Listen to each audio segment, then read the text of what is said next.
All right, welcome everyone to the deep dive. Today we're tackling, well, a deep dive, as always, of course, into a Supreme Court oral argument. Yeah. We're bringing you folks, our listeners, a professional, breakdown. Summarization. Exactly, yeah, summarization of this case. Our goal is to first, kind of map out where these justices might be leaning based on all their questions and comments. Mm-hmm. Then we're going to break down the core legal issues, the exchanges, what went down, and then finally step into that 10th chair, right? Offer our own perspective on all this. Yeah, always fun to put on the robes, so to speak. Right, put on those imaginary robes.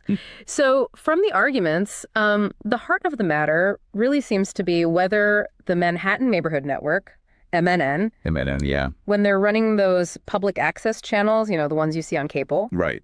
Whether they're acting on behalf of the state and less under those First Amendment rules and restrictions, or if they're more of a private entity. The justices, from what I could tell, were really, really focused on how much MNN can decide on its own.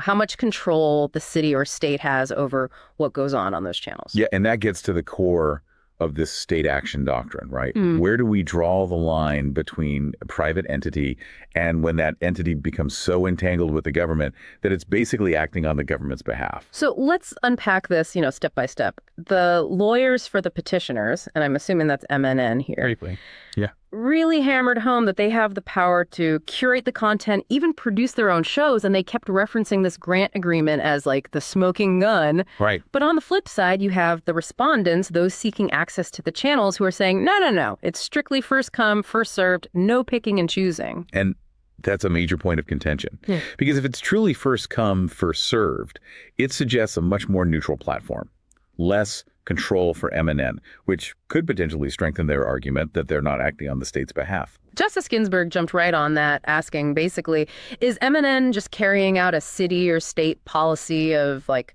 this neutral first come, first served thing, no real judgment calls on what gets aired or when? Right. She's getting at whether MNN is essentially just a mouthpiece, an administrator for the government's policy, versus exercising some independent judgment, which is a key factor in this whole state action analysis. And the lawyer for the petitioners, Mr. DeLue, he insisted, no, our grant agreement, it gives us the ability to curate. But, of course, the respondents push back on that, saying that's not how things actually work in practice. Justice Sotomayor, she had a very interesting point, bringing up the fact that even if MNN does create some content, which governments do all the time, right? All the time, yeah. That doesn't automatically mean they're not also acting as a mixed bag, sort of administering a state policy while doing their own thing.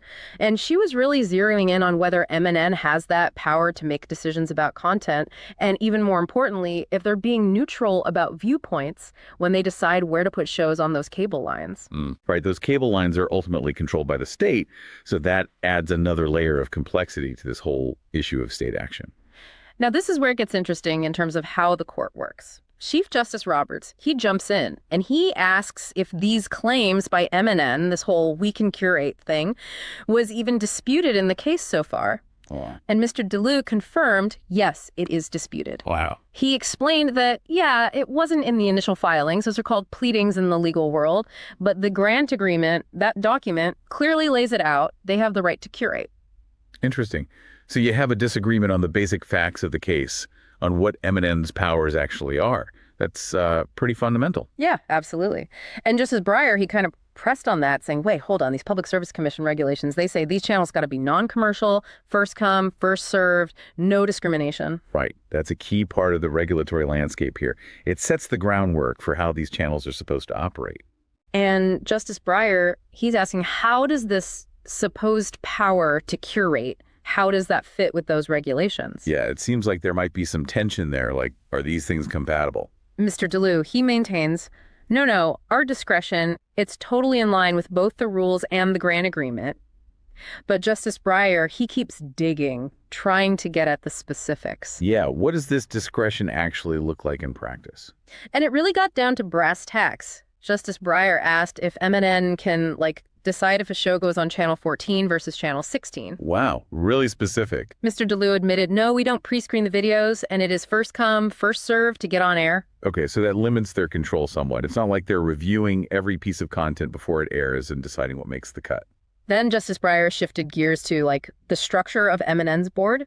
He pointed out that out of 13 directors, only 2 are nominated by the government. Nominated, not chosen. Right, nominated, not chosen. And the other 11, they're nominated by a subcommittee of the board itself. Okay, so that's important because it suggests a degree of separation from direct government control. Like, if the government was appointing all the board members, that would be a much stronger indication of state action. He even called it, Justice Breyer did, a self-perpetuating board. He emphasized that the committee picking new board members, it's made up of, well, the current board members. Yeah, so there's a layer of insulation there from direct government interference. Mr. DeLue confirmed, yeah, the other 11, no government ties at all. So to me, that structure of the board seems to weaken the argument that MNN is acting on the state's behalf. Justice Kaygan, she brought the conversation back to the first come, first served rule. And she asked, isn't this basically like MNN is running a public forum for the city? And that gets to the heart of the legal issue here, this state action doctrine. It's all about figuring out when a private group can be held accountable for, say, violating constitutional rights, like the First Amendment. Right, like when are they acting under color of state law, right? Or doing something that's traditionally the government's job. Exactly. And public forum is a big piece of that puzzle. The court has different types. Parks, those are traditional, historically open for speech.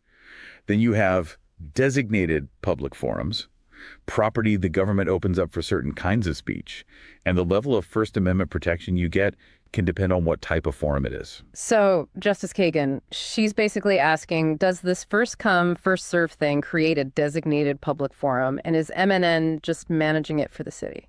And that would have significant implications for how much leeway MNN has in controlling the content on those channels. If it's a designated public forum, they'd be much more restricted in what they could do. Mr. DeLue, he pushes back on this, saying, look, there's a ton of cases where the Supreme Court has said regulating a private entity, even heavily regulating them, doesn't make them a state actor automatically. Right. There's a lot of precedent on this. Yeah. The court has always been careful about not blurring the lines too much between private action and government action. Justice Kaygan then brought up the idea of a property right. She pointed out that cable companies, they get to use public spaces, those public rights of way, you know? Right.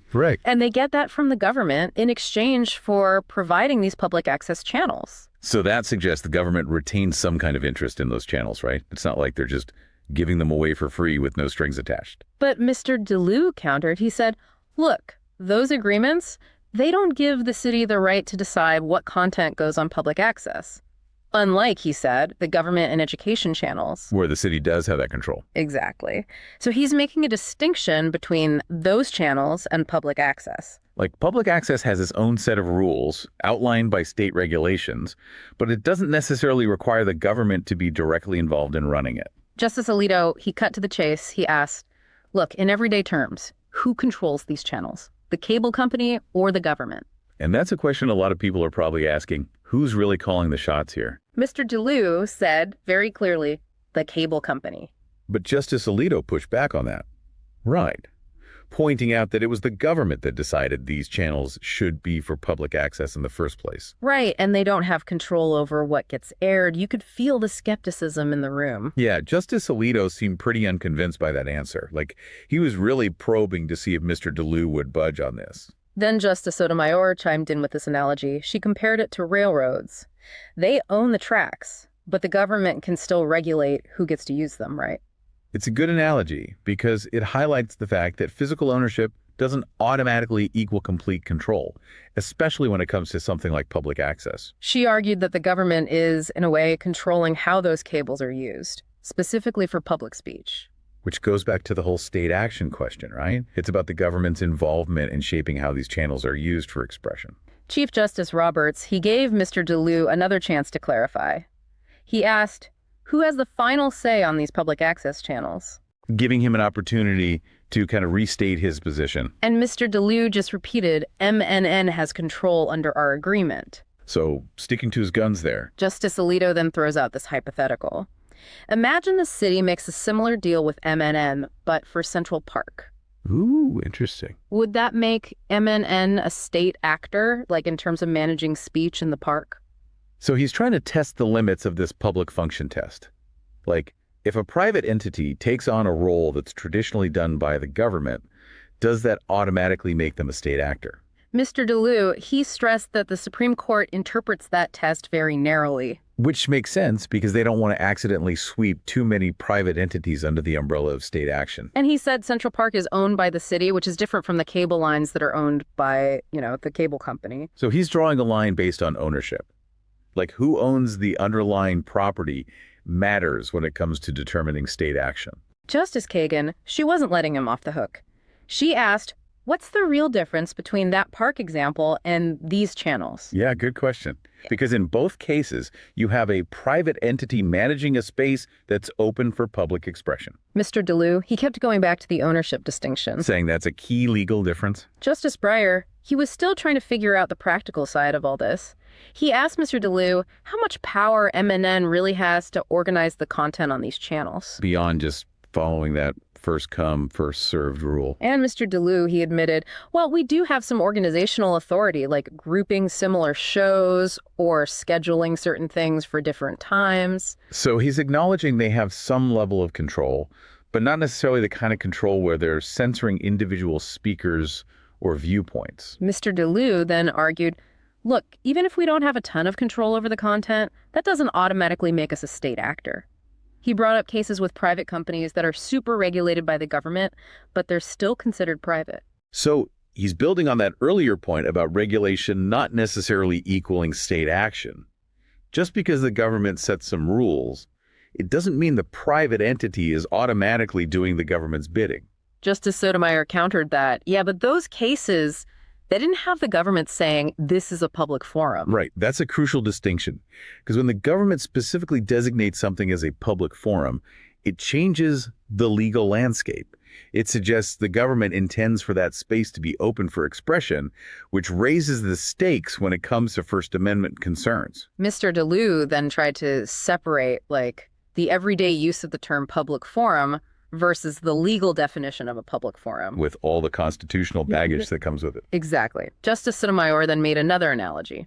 This time, she compared running a physical public forum, cleaning up, security, all that, to running a public access channel under these first-come, first-served rules. So she's essentially arguing that both involve a governmental function, whether it's a physical space or a channel on a cable system. The government is still playing a role in creating and managing that forum for expression. Now, it was the respondent's turn. Mr. Hughes, he argued that these channels are a public forum because New York State, they opened up property they control for speech through this first-come, first-served policy. And that's a strong argument. If the government is setting the rules for speech on a particular platform, it looks a lot more like state action. He said MNN doesn't have the right to refuse content that's protected by the First Amendment. And that's a key point. Because if MNN were truly a private entity, they'd have much more leeway in deciding what they want to air and what they don't. But Chief Justice Roberts, he brings up Justice Breyer's point about MNN grouping shows by topic, like all those cooking shows together. Right. That suggests they have some editorial control, which might contradict this idea of a purely neutral first-come, first-served system. Mr. Hughes, he tried to address this. He gave the example of after-school access to classrooms. The court has said that's a kind of public forum. Even though the school can organize things like assigning different days to different groups. Right. He said the key is that the space is generally open to the public for their messages. So he's arguing that some level of organization is permissible, as long as it doesn't amount to viewpoint discrimination. The forum should be open to everyone, regardless of their message. Then Justice Breyer threw out another hypothetical. He said, what if a private company, like General Motors, opens up an auditorium for public speaking? Is that a public forum? He's really trying to get at the core of what defines a public forum. Like, is it just about the space being open, or is there more to it? Mr. Hughes clarified that it's about the government choosing to open a space for public discourse. That's what makes it a public forum. So in the General Motors example, it wouldn't be a public forum because it's a private entity choosing to open up its space. It's not the government creating that forum. Justice Breyer then laid out a few things he thought were important for figuring out if the government is involved here. He mentioned the legal requirement for these channels, how the MNN board is set up, and if the respondents have a way to get a remedy through the state if they feel like their rights were violated. Yeah, those are all relevant factors in the state action analysis. It's not always a clear-cut situation. He even said he wasn't sure how these factors all fit together in this case. It's a complex situation for sure. There are a lot of moving parts. Mr. Hughes focused on the argument that MNN is basically doing the state's job by running this public forum. So he's arguing that even though MNN is technically a private entity, they're performing a function that's traditionally been reserved for the government. He said this isn't like those cases where a private company is just heavily influenced by the government. This is different. He's making a distinction between influence and actual delegation of a public function. And he pointed out that the respondents in this case, they didn't have any way to complain to the Public Service Commission. So they had no avenue for redress within the state system, which could suggest that the state wasn't really treating MNN as a state actor that they could regulate.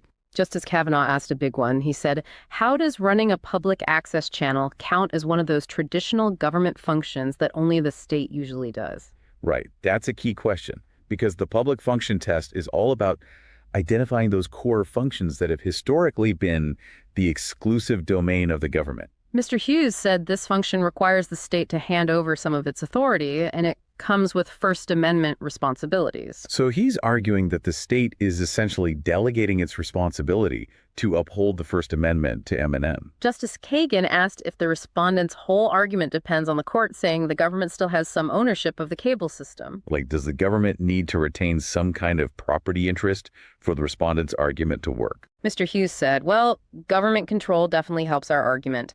And the court needs to draw some lines about when the government can designate something as a public forum. He mentioned that the government could potentially end the agreement with MNN. So they have that power hanging over MNN's head, which could be seen as a form of control.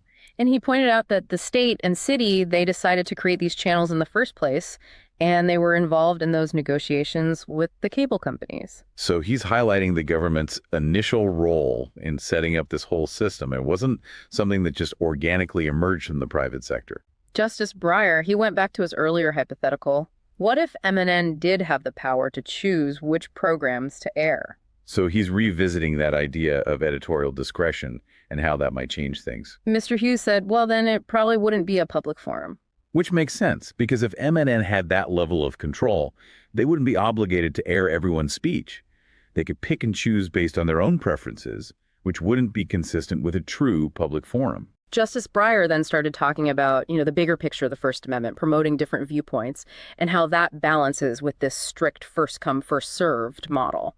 He seemed to be wrestling with the potential consequences of a rigid ruling in either direction.